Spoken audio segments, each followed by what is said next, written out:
কিসের সুইজারল্যান্ড, যেখানে আমাদের ভারতেই রয়েছে এত সুন্দর ভূস্বর্গ।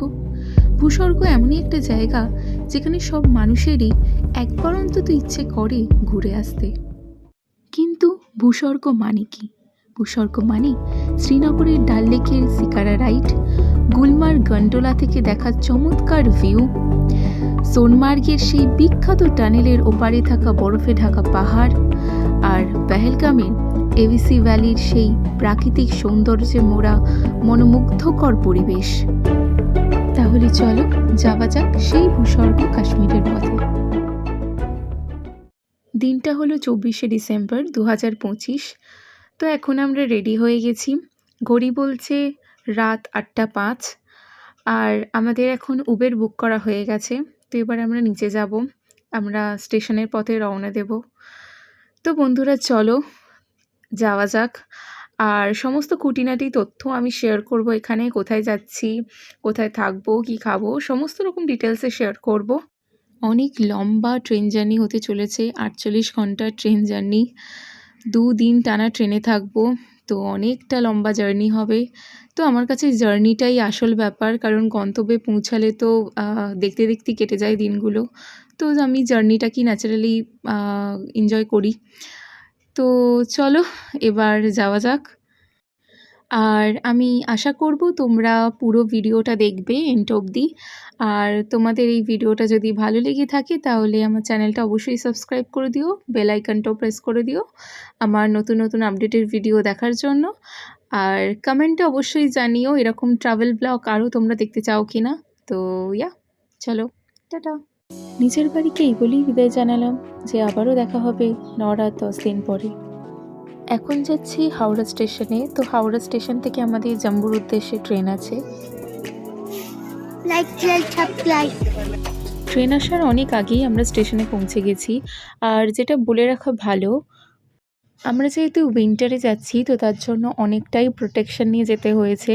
তো তোমাদেরকেও বলে রাখি, তোমরা যারা ডিসেম্বর আর জানুয়ারির মধ্যে যেতে চাইছো তোমরাও ভালো রকম প্রোটেকশন নিয়ে যেও, কারণ ওই টাইমটা খুবই ঠান্ডা থাকে। দেখতে দেখতে আমাদের ট্রেনও চলে এসেছে আর আমরা ট্রেনে উঠেও পড়েছি। আর ট্রেনে ওঠা মাত্রই তো আমরা আমাদের কাজ সেরে নিচ্ছি, যেটা হলো ফটো ভিডিও তোলা। তো আমরা সবাই মিলে গ্রুপ ফটো তুলছি। মাইমাও খুব ভালোবাসে ফটো ভিডিও তুলতে, তাই আমরা সবাই মিলে ফটো ভিডিও তুলে নিচ্ছি। আই থিঙ্ক এই গ্রুপের মেম্বার্সদের আলাদা করে পরিচয় করিয়ে দিতে লাগবে না।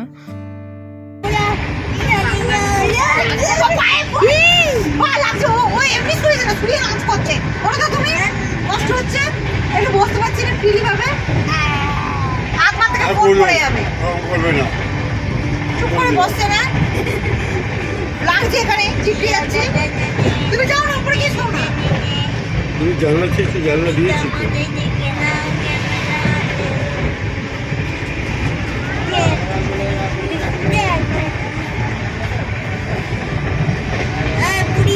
তোমরা যারা আমার ভিডিওসগুলো একটু রেগুলার ফলো করো তারা জানবে আমার এই গ্রুপটায় মানে আমার ফ্যামিলি, আমি মা বাবা আর আমার মামার বাড়ি ফ্যামিলি, মামা মাইমার ভাই, আমরা এই 6 জনের গ্রুপটাই যাই। আর আমরা যেখানে এক হই সেখানে তো প্রচুর মজা করি, প্রত্যেকবারই আমাদের এই 6 জনের গ্রুপটা যাওয়া হয়। আর এবারেও তাই হচ্ছে। আমরা তো প্রচুর মজা করব আর তোমাদের সাথেও সবটা শেয়ার করব। তো তোমাদেরকে ভিডিওটা এন্ড অবধি দেখতে হবে। সে যাই হোক, তো চলো ফেরা যাক এবার মেন স্টোরিতে। লম্বা 2-2.5 দিনের ট্রেন জার্নির পর আমরা ফাইনালি উঠে পড়েছি সেই গাড়িটায় যেটাতে করে আমরা যাব শ্রীনগর। আমরা কাশ্মীর ট্রিপটা করছি আরোহী ট্যুর অ্যান্ড ট্রাভেলসের সাথে। তো আমি স্ক্রিনেতে নাম্বারটা মেনশন করে দিচ্ছি। দিব্যেন্দু আঙ্কেল পুরোটাই আমাদের সাথে থাকবেন, আমাদের গাইড করবেন। তো ওনার নাম্বারটাও আমি মেনশন করে দিচ্ছি, তোমরা যারা আসতে চাও তো ওনাদের সাথে কন্ট্যাক্ট করে নিতে পারো। আর আমরা এসেছি গ্রুপ ট্যুরে। তো তোমরা যারা কাস্টমাইজ ট্যুরও করতে চাও ওনারা সেটাও করান, খুবই অ্যাফোর্ডেবল প্রাইসে করান। তো তোমরা যেরকম চাও সেরকমই ওনারা করে দেবেন, তোমরা কন্ট্যাক্ট করে নিতে পারো। এই জম্মু থেকে শ্রীনগর যাওয়ার পথে জার্নির যে রাস্তাটা, এই সময়টা এমনই একটা এক্সপিরিয়েন্স ছিল যেটা আমরা আগে কখনো করিনি। এই এক্সপিরিয়েন্সের কথা কেন বলছি সেটা তোমরা আর কিছুক্ষণ বাদেই জানতে পারবে। আপাতত ঘড়ি বলছে 10টা বাজতে যায় প্রায়, আর এখনও আমরা শ্রীনগরে পৌঁছাইনি। পেটে খিদে আর চোখে ঘুম নেই, এই ক্লান্ত শরীরটা যেন আর এগোচ্ছে না। খুঁজছে একটা নরম বিছানার যেখানে নিজেকে একটুখানি আরাম করতে পারে। আর আসার সময় যে জোশটা ছিল সেটা যেন কোথায় হারিয়ে গেছে। তবু গাড়ির কাছ দিয়ে দেখার চেষ্টা করছি সেই রাতের পাহাড়ি রাস্তাটাকে। আপাতত 9 রাত 10 দিনের এই গাড়িটিই আমাদের সঙ্গী। আপাতত আমাদের গাড়িটা একটা ধাবার সামনে এসে দাঁড় করিয়েছে, আর এখান থেকেই আমরা আমাদের ডিনারটা কমপ্লিট করব। এত পাহাড়ে ঘুরতে গেছি কিন্তু কোনো পাহাড়েই মিষ্টির দোকান দেখিনি। এই পাহাড়ে এসে একটা মিষ্টির দোকান দেখে একটু মনে আনন্দ হয়েছিল, কিন্তু দোকানটা এমনইভাবে জল ঢেলে দিল সেই আনন্দের মধ্যে। মিষ্টির যা দাম শুনলাম এখানে, তারপরে আর মিষ্টি খাওয়ার ইচ্ছা হলো না। মনকে এই বলেই সান্ত্বনা দিলাম যে কলকাতার মিষ্টিই বেস্ট। যাই হোক, রাতে ডিনারটা কমপ্লিট করলাম রুটি তরকারি দিয়ে। আমাদের গাড়ি আবারও চলতে শুরু করলো শ্রীনগরের উদ্দেশ্যে। রাতের অন্ধকারে পাহাড়ি রাস্তা দিয়ে যাওয়ার অভিজ্ঞতাটা আমার কাছে এক প্রকার নতুনই, খুবই ভাল লাগছিল ওই জন্য দেখতে। আমরা একটার পর একটা টানেল ক্রস করে করে এগিয়ে যাচ্ছি। আগে যখন টানেলগুলো ছিল না তখন এখান থেকে জম্মু থেকে শ্রীনগর যেতে প্রায় অনেকটাই সময় চলে যেত, কিন্তু এই টানেলগুলো হওয়ার পর থেকে অনেক কম সময়ের মধ্যেই আর কি শ্রীনগর পৌঁছানো যায়। আর এই এতগুলো টানেলের মধ্যে সবথেকে লংগেস্ট যে টানেলটা সেটা হলো বানিহাল টানেল। এটা প্রায় 9 কিলোমিটার দীর্ঘ, আর আমরা এখন এই টানেলের ভেতর দিয়েই যাচ্ছি। সকালবেলায় যদি যেতাম তাহলে এর ভিউটা আরও ভালো পেতাম। উইন্টার সিজনে যখন কাশ্মীরে খুব বরফ পড়ে তখন এই জায়গাটা পুরো বরফে ঢেকে যায়। এবার বলি ফার্স্ট টাইম এক্সপিরিয়েন্স কেন বলছিলাম। এখন বাজে রাত 2টো, আর এই হাইওয়ে দিয়ে একমাত্র আমাদেরই 3টে গাড়ি যাচ্ছে, আর কোনো রাস্তায় গাড়ি নেই। আমাদের ড্রাইভার প্রচণ্ড স্পিডেতে গাড়ি চালাচ্ছে, আর সেটা দেখে তো আমার খুব ভয় লাগছে। বাট একটা জিনিস আমার দারুণ লেগেছে, এই বাড়ির আলোগুলো ঠিক তারার মতো যে জ্বলছে। আমি জানি না ক্যামেরায় কতটা উঠছে, বাট সামনে থেকে দারুণ লাগছে।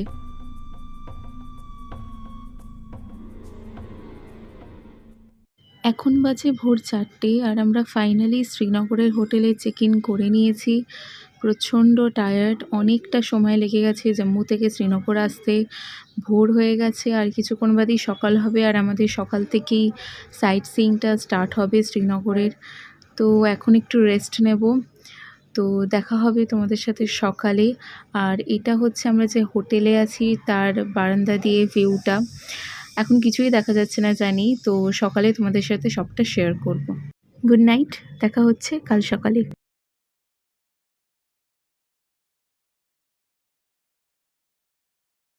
Good morning.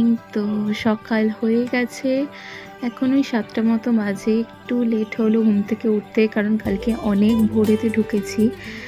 তো ওঠা মাত্রই আমাদের রুম থেকে যে বাইরের ব্যালকনিটি ভিউটা দেখা যায়, তো ওখানে চলে এসেছি সকালবেলা শ্রীনগরটা কেমন লাগে দেখার জন্য। আর দেখা মাত্রই আমার তো প্রচণ্ড ভালো লাগছে, একটা ড্রিমি ভাইবস দিচ্ছে। এই যে ছোট্ট একটা নদী যাচ্ছে দেখছো, এটা অ্যাকচুয়ালি ডাল লেকের জলটা এখানে আসছে। তো আমাদের হোটেলটা ডাল লেকের খুবই কাছে। আর এটা হলো আমাদের রুম। এই রুমেতেই আমরা 3 দিন মতো থাকবো, সোনমার্গ অবধি। তো চলো এবার রেডি হয়ে নিয়েছি, এবার বেরোনো যাক। শ্রীনগরে সাইট সিইংগুলো করতে হবে, তো ব্রেকফাস্ট করব, দেন আমরা বেরোবো। তো তোমরা রুমটা দেখে নাও, রুমটা অ্যাজ ইট ইজ যেরকম হয় খুবই ভালো রুম। তো চলো এবার যাওয়া যাক।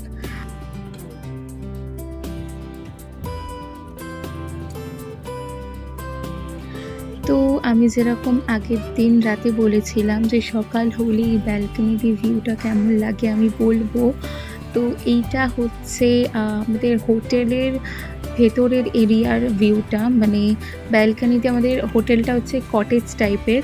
তো এর ভেতর দিয়ে যে ভিউটা দেখা যায় সেটা কীরকম, তো তোমাদের সাথে সেটাই শেয়ার করছি। গার্ডেন স্পেস আছে, খুবই সুন্দর একটা জায়গা, নিরিবিলি শান্তি। এখানে বসে থাকলে একটা শান্তি, একটা ভাইবস দেবে। তো খুবই ভালো জায়গা, আমার তো খুবই ভাল লাগছে। আর আমরা আছি নিউ অনন্যা হোটেলে। তো হোটেলের নাম্বারটা আমি এখানে মেনশন করে দেবো। এখানকার মেম্বার্সরা খুবই ভালো, খুবই হেল্পফুল। মানে যখন জল লাগছিল, গরম জল, কারণ এখানে এত ঠান্ডা, মাইনাসে চলে যাচ্ছে ঠান্ডা, তো যখন জল লাগছে সবই প্রোভাইড করা হচ্ছে। খুবই ভালো সার্ভিস দেয়। তো এই হোটেলে তোমরা চাইলে আসতে পারো, আমি কন্ট্যাক্ট ডিটেলস দিয়ে দেবো। এখন যাচ্ছি ব্রেকফাস্ট করতে, তারপরে আমরা বেরোবো। হ্যালো, তো এইটা হচ্ছে আমার কাশ্মীর ডে 1-এর আউটফিট। তো কেমন লাগছে জানিও আমাকে। তো ব্রেকফাস্ট আমাদের হয়ে গেছে, তো সবাই আসুক এক এক করে, তারপরে আমরা বেরোবো। এখন আমরা সাইট সিইংয়ের জন্য বেরোবো, তো চলো। ফার্স্ট ডে আমরা এই হোটেলে আছি, নিউ অনন্যা। আর এটা হচ্ছে বাইরে থেকে ভিউ হোটেলটার, তোমাদের সাথে শেয়ার করলাম। আমরা গাড়িতে উঠে পড়েছি। এবার আমাদের গন্তব্য হচ্ছে ডাল লেক। চারিদিকে পাহাড়, আর এই পাতা ঝরা শীতের পাইন গাছগুলো এত ভাল লাগছে, মানে এক কথায় অসাধারণ। আর ভিডিও স্টার্টিংয়ে আমি যেটা বলেছিলাম, গন্তব্যের থেকে জার্নিটাই আমার কাছে আসল আর সুন্দর। তাই তোমরাও এই জার্নিটাকে এনজয় করো।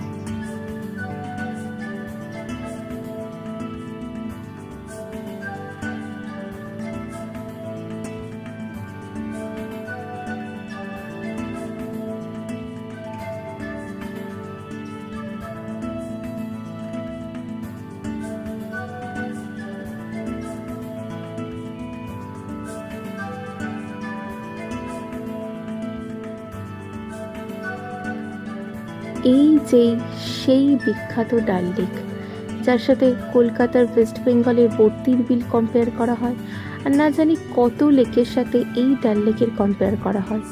সেই বিখ্যাত ডাল লেক, অসাধারণ একটা ভিউ। আর এই শিকারাগুলো এত সুন্দর লাগছে, আমি জাস্ট ভাষায় প্রকাশ করতে পারছি না। এই শিকারা রাইডটা আমাদের গ্রুপ ট্যুরের প্যাকেজে ইনক্লুড করা ছিল, তাই এক্সট্রা করে কোনো কস্ট দিতে হয়নি। যারা সিঙ্গেল আসবে তো তার জন্য বলি, এই শিকারা রাইডের খরচা 1,500 থেকে 2,000-এর মধ্যে হয়, আর এটা ঘন্টা হিসেবে এরা নেয়। কাশ্মীর ঘুরতে আসলে প্লিজ বি অ্যাওয়্যার, কারণ এখানে প্রচুর স্ক্যাম হয়, তাই একটু বার্গেনিং করে নিও।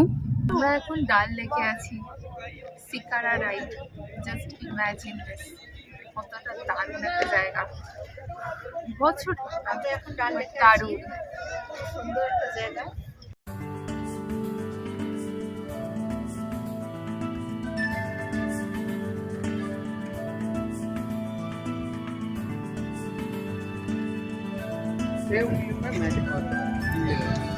हाँ दादा, हवा कितना करके? कहा 50 टका, ज्यादा महंगा नहीं, 100 टका नहीं, 200 टका नहीं, 50 टका।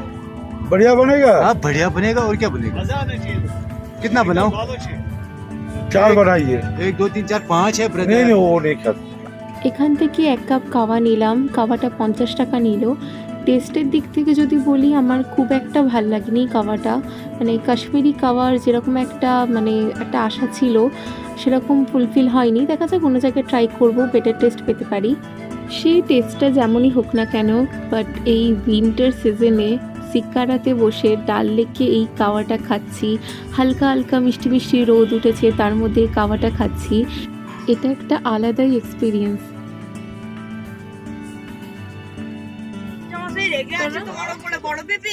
শিকারার সিটগুলো এতটাই ছোট ছোট ছিল, যার জন্য পুরো 6 জন বসতে পারিনি। তো 5 জন বসেছি আমরা, আর বাবাকে আলাদা হয়ে যেতে হয়েছে, যার জন্য বাবা একটু রেগেই ছিল, ওই জন্য আর কি আমাদের ডাকে সাড়া দিচ্ছে না। कितना रुपीस है ये 250 का है। क्या है ये एयरिंग है और ये है moonstone, blue moonstone. ও বাবা, এটা হাতের ব্রেসলেট কেন না? और ये है गारनाट, ও বাবা, ये गारनाट है, गारनाट এবার জিজ্ঞাসা তো পুরো Kashmiri, something to get on the lake. ये है ब्लैक स्टार, हाथ का ब्रेसलेट कितना प्राइस है? ये 150 रुपया का। फिर कितना? 50 ठीक है। फ्री। हम तो बोला ऐसे मत बोलो। बोला फ्री। अच्छा है, डॉलो ना ऐसा। डॉलो डॉलो डॉलो। ए नहीं पसंद नहीं। 80 रुपीस बाबा, 80 रुपीस। এটা নেবো। এখানে নৌকায় করে অনেক জিনিসই বিক্রি হচ্ছিল, তো সেগুলো দেখছিলাম।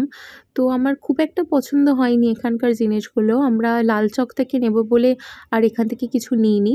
ডাল লেকে শিকারা রাইডের সময় কাশ্মীরি সাজে অনেকে ভিডিও বানায়, তো আমার ওটা করার ইচ্ছে ছিল, কিন্তু কোথাও দেখতে পেলাম না, তাই আর করা হয়নি।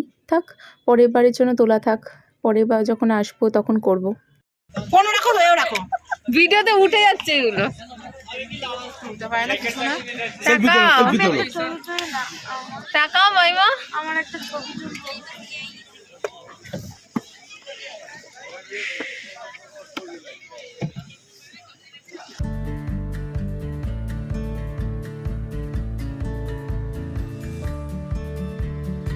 মিনা বাজার, এটি একটি অন্যতম ভাসমান মার্কেট। এর মধ্যে শাল, কুর্তি, নানান ধরনের ব্যাগ, অনেক কিছু পাওয়া যায়। তোমরা চাইলে এখান থেকেও শপিং করতে পারো।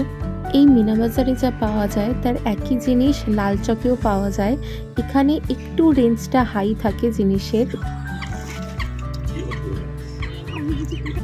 শপিং, খাওয়া দাওয়া, ঘোরা, ছবি তোলা সবই তো প্রায় হলো।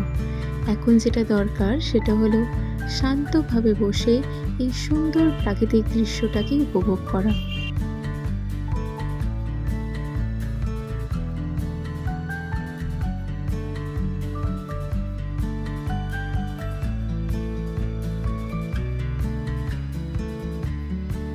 ডাল লেক ঘুরে এবার আমরা যাচ্ছি শ্রী শঙ্করাচার্য টেম্পেলে। এটি একটি শিবের মন্দির। এটা ডাল লেক থেকে খুব একটা দূরে নয়, 15-20 মিনিটের ডিস্টেন্সে এই মন্দিরটি পড়ে। পুরো মন্দিরের কাছ অবধি আমাদের ট্রাভেলার্স গাড়ি যাবে না, তো এখান থেকে নেবে আমাদেরকে অটো ধরতে হবে। তো সেই অটোতে করে আমরা মন্দিরের কাছে পৌঁছাবো।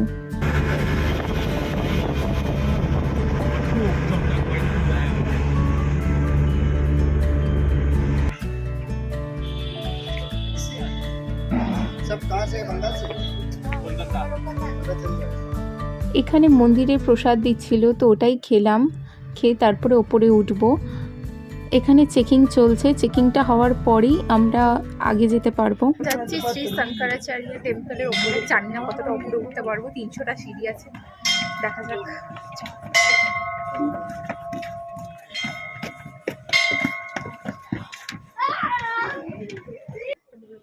লোকে বলছে যে 300টা মতো সিঁড়ি আছে, কিন্তু আমি উঠে যা বুঝলাম 250টার মতো সিঁড়ি আছে, তার বেশি সিঁড়ি নেই। কিন্তু খুব বয়স্করা যারা এখানে আসবেন তাদের আমি বলবো এতটা দূর না ওঠাটাই ভালো, কারণ এখানে একটু শ্বাসকষ্ট হয়। আর এই যে আমি ওপরে উঠে পড়েছি, আর এইটা হলো ওপর থেকে পুরো ভিউটা। শ্রী শঙ্করাচার্য টেম্পেলে ওপরে ওঠার পর মানে এখান থেকে পুরো শ্রীনগরের সিটির ভিউটা দেখা যায়। এখন একটু ফগি আছে, যার জন্য পুরোটা ক্লিয়ারলি দেখা যাচ্ছে না, কিন্তু এখান থেকে পুরো শ্রীনগর সিটিটা দেখা যায়।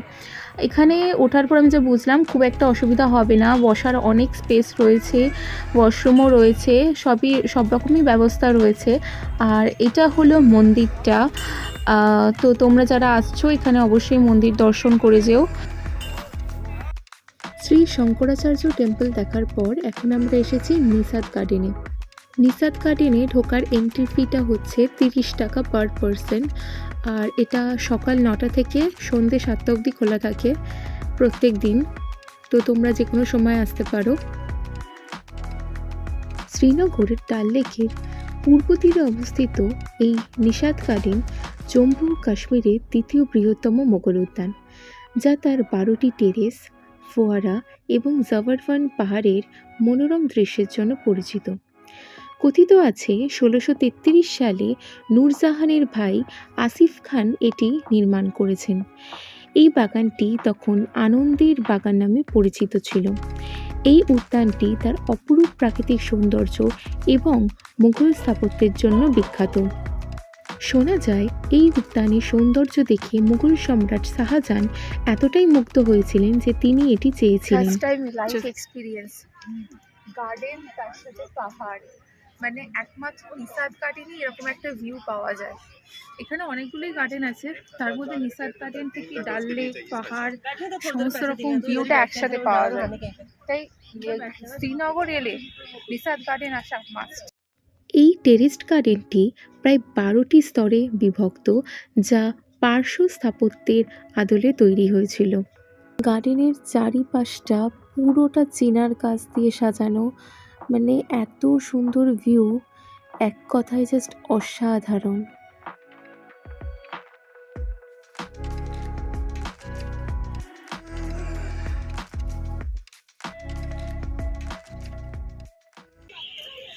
ওই যে সামনে, ওখান থেকে পুরো ডাল লেকের 360 ভিউ দেখা যায়। আমি জানি না কতটা দেখাতে পারছি, বাট পুরো ভিউটা দেখা যাচ্ছে ওখান থেকে। এখন কুয়াশা বলে দেখা যাচ্ছে না। চলো তোমাদের দেখাই। আমরা ওখান থেকে উঠেছি, এই যে পুরো ডাল লেকের ভিউ। এই যে এবার এখান দিয়ে নামছি, তো এটা হচ্ছে এক্সিট গেটের দিকে যাচ্ছি। এখান দিয়ে নেবে এবার আমরা নিশাদ গার্ডেনকে টাটা বলবো।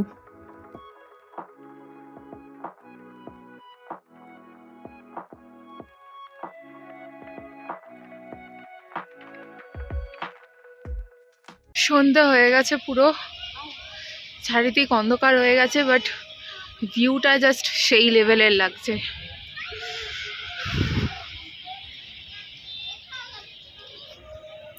এবার আমরা এখান থেকে বেরোচ্ছি, এরপরে আমরা কিছু শপিং করব, তারপরে আমরা আবার আমাদের হোটেলে ফেরত যাব।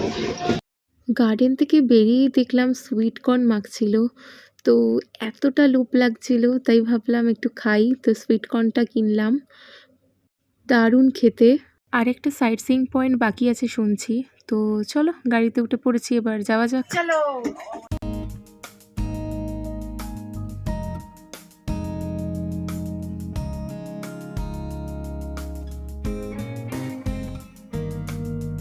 এখন আমরা যেখানে আছি এটি হচ্ছে হজরতবল দর্গ। এটা শ্রীনগর ডাল লেকের খুবই কাছে। এখানে ঢুকতে কোনো রকম এন্ট্রি ফি লাগে না। হজরতবল দর্গ কাশ্মীরের সবচেয়ে পবিত্র মুসলিম উপাসনালয়।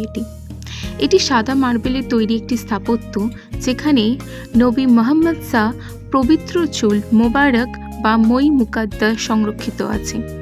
কথিত আছে 1623 সালে এটি মোগল সাবেদার সাদিক খান কর্তৃক নির্মিত হয়েছিল, যা পরে সম্রাট শাহজাহানের আদেশে মসজিদে রূপান্তর করা হয়। মসজিদে প্রবেশ করার জন্য সেরকম কোনো বাধা নিষেধ নেই, সবাই প্রবেশ করতে পারে, কিন্তু মেয়েদের জন্য যেটা বলার যে ওখানে ওড়না রাখা থাকে, তো সেই ওড়নাটা ঘোমটার মতো জড়িয়ে তবেই মেয়েরা প্রবেশ করতে পারবে মসজিদে। তো এটা একটু খেয়াল রেখে তোমরা ঢুকবে। এখানে এসে তো আমার খুবই ভাল লাগছে, একটা শান্ত পরিবেশ যেখানে কোনো আওয়াজ নেই, খুবই শান্ত চুপচাপ, মানে একটা পিন ফেললেও একটা আওয়াজ হবে এরকম ব্যাপার। তো একটা শান্ত নিরিবিলি এরিয়া, খুব সুন্দর জায়গা। পুরো জায়গাটাই আর কি একটু ঘুরে ঘুরে দেখছিলাম, খুবই ভাল লাগছে, খুব ভীষণ ভাল লাগছে। মানে কি বলবো, এত সুন্দর জায়গা, এত শান্ত একটা পরিবেশ, মানে আমার মনে হচ্ছে এখান থেকে যেতে ইচ্ছা করছে না, এখানটাই বসে থাকি মনে হচ্ছে, এত ভাল লাগছে। এখানে যারা ছিলেন বসে, তো ওনারাই গাইড করে দিচ্ছিলেন এরপর কোথায় যেতে হবে, কারণ আমরা তো কিছুই বুঝতে পারছিলাম না। তো এবার আমরা ভেতরে এসেছি মসজিদের, তো এখান থেকেও সব জিনিসটা আর কি এক্সপ্লোর করার চেষ্টা করছি। মসজিদে ঢোকার পর প্রার্থনা করার জন্য মেয়েদের এবং ছেলেদের আলাদা জায়গা রয়েছে, আলাদাভাবেই ঢুকতে হয়।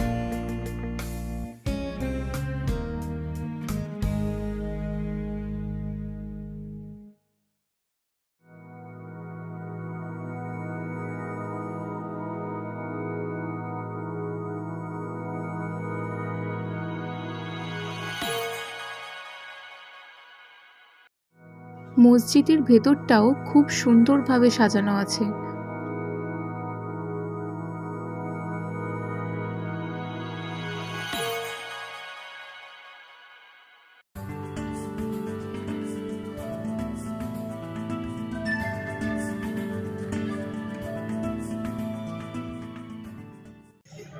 আমাদের নিশাদ গার্ডেন হয়েই বাড়ি ফেরার কথা ছিল, বাট আমাদের আরেকটা স্পট ঘোরালো, তো এটা তোমাদের দেখালাম আমি। তো এখন দেখি আর যদি কোনো স্পট না থাকে তাহলে আমরা ডিরেক্ট এখন হোটেলে যাব। তো ওখানে গিয়ে তোমাদের সাথে কথা বলবো, দেখতে থাকো। Okay bye. এটা হচ্ছে ওই আপনাদের জালালউদ্দিন মোহাম্মদ আকবর, এনাদের যখন মানে প্রথম যে বুঝে যখন আফগান থেকে যখন এসেছিল তখন এটাকে ধর্ম জায়গা ধর্মকেন্দ্র যেটা বানিয়েছিল এটা, সেটাই হচ্ছে এটা। ওটা বছর পর বছর মেনটেন করে আসছে এটা। আর এটার নামটা কি? এটা হচ্ছে আপনার হজরতবল দরগা। মসজিদ থেকে বেরিয়েই দেখছি এখানে অনেক মিষ্টি, তেলে ভাজা অনেক কিছু ভাজছে। তো এখানে পরোটা আর হালুয়াটা সবাই খাচ্ছে। তো চলো এটা ট্রাই করে দেখি কেমন খেতে। এখানে যদি কেউ আসেন নিশাদ গার্ডেন তারপরে হাজরাতবাগ, এখানে এলে এরকম পরোটা আর হালুয়া শেষ হয়ে যাচ্ছে, দারুণ খেতে। এখন এটা খাবো, খেয়ে হোটেলে যাব। আর কিছু ভিডিও করার শক্তি নেই। তো হোটেলে গিয়ে চিকেন পকোড়া আরও অনেক কিছু হবে, তো সেটা শেয়ার করব, দেখবো যদি শেয়ার করতে পারি, কারণ ফোনেতে চার্জ নেই। তো হোটেলে গিয়ে দেখা হচ্ছে, দেখতে থাকো ব্লগটা। এখন বাজে 7টা আর আমরা হোটেলে চলে এসেছি ঘুরে। তো এখন চিকেন পকোড়া চা হয়েছে, ওটা খাবো, তারপরে ডিনার করব।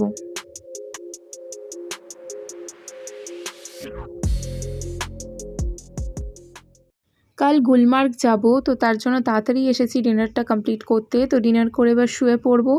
তো ব্লগটা এখানেই এন্ড করছি, দেখা হবে নেক্সট এপিসোডে। Thank you for watching this video guys. So যদি তোমাদের এই ভিডিওটা ভালো লেগে থাকে then don't forget to subscribe my চ্যানেলটা অবশ্যই সাবস্ক্রাইব করবে, লাইক করবে আর প্রচুর শেয়ার করবে, কারণ এই ভিডিওটা প্রচণ্ড ইনফরমেটিভ ছিল। যতটা পসিবল আমি ডিটেলসে শেয়ার করেছি, ট্যুর এজেন্সির নাম্বারও আমি দিয়ে দিয়েছি। পার পার্সনের টোটাল কত খরচা পড়তে পারে কাশ্মীর ট্যুরে, তো সেটা আমি লাস্ট এপিসোডে দিয়ে দেওয়ার চেষ্টা করব। আর তোমাদের যদি ভিডিওটা ভালো লাগে অবশ্যই কমেন্ট করো এরকম ট্রাভেল ব্লগ দেখতে চাও কি না। সো দেখা হচ্ছে নেক্সট এপিসোডে, ততক্ষণের জন্য টাটা। এত বরফ মানে ফার্স্ট টাইম এত বরফ এক্সপিরিয়েন্স করতে, সিকিমে এত বরফ পাইনি, বাট এখানে এসে এত বরফ পেয়েছি, দারুণ লাগছে।